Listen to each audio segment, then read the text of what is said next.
In South Carolina, a new House committee will exclusively study AI. Now, the purpose of this panel is to have a first-in-the-nation standing committee to address the good and the bad in AI technology. Tonight, a WJCL 22 News investigation into the use of deep fakes created by AI, artificial intelligence. Some technology advocates and experts are calling them a potential threat to our democracy. A threat so serious that safeguards put in place for you to detect them today will be outdated by tomorrow. They're here and here to stay. Computer-generated video of people that's so real it's becoming difficult to detect. I think there's certainly a market for it, for example, in education, right? Instead of having, you could have customized lessons for different students. This Brave New World application already being tested in campaigns for candidates to reach voters. Hi, I'm AI Francis Suarez. Take, for example, former presidential candidate and Miami Mayor Francis Suarez. This is his computer-generated video of himself talking to voters in both English and Spanish. Estoy aquí para responder a las preguntas que... My name is Eric Wilson. I'm a Republican political technologist. Eric Wilson ran Florida Senator Marco Rubio's social media campaign during his 2016 presidential run. Think about how difficult it is for voters maybe to get one-on-one time with a candidate. Innovations like artificial intelligence are going to make that more possible than ever before. With generative artificial intelligence, there is also a dark cloud. They're called deep fakes.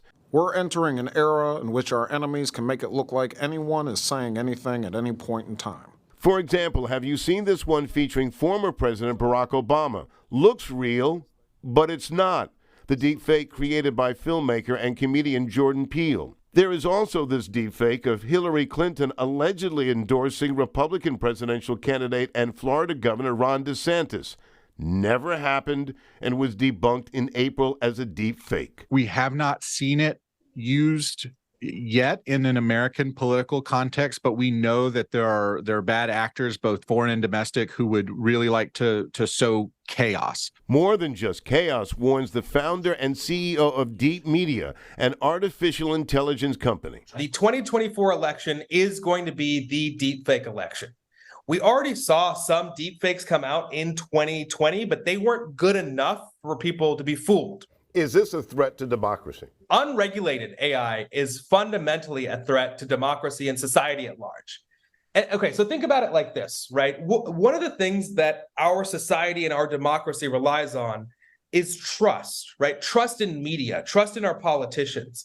And when you get to a place where any video you see online, whether it's real or fake, it could be fake. And if your gut tells you something's not right, it probably isn't. Georgia Southern University professor Wimmer tells me the early versions of deepfakes could be exposed by experts and the trained public. If you look at his glasses, look how perfectly symmetrical they are in his face. Using this computer-generated video of a face as an example, Wimmer shows me how you can detect basic flaws that point to it being a fake. And you can see how his chin, how it's kind of fuzzed around there a little bit. It's kind of blurred, right? Yeah. All these things in themselves don't say that it's fake, but you look at it and you can say, well, something's just not right.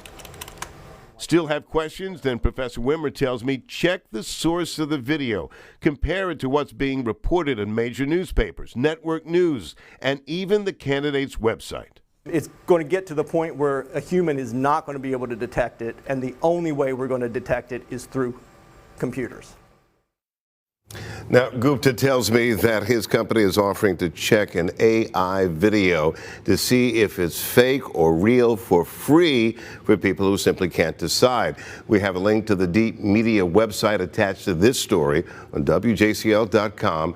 In the meantime, Gupta believes that generative AI videos need some kind of regulation, like a watermark, to clearly identify that the person you're seeing in the video, the voice you're hearing, is not real. The Georgia GBI says that a decade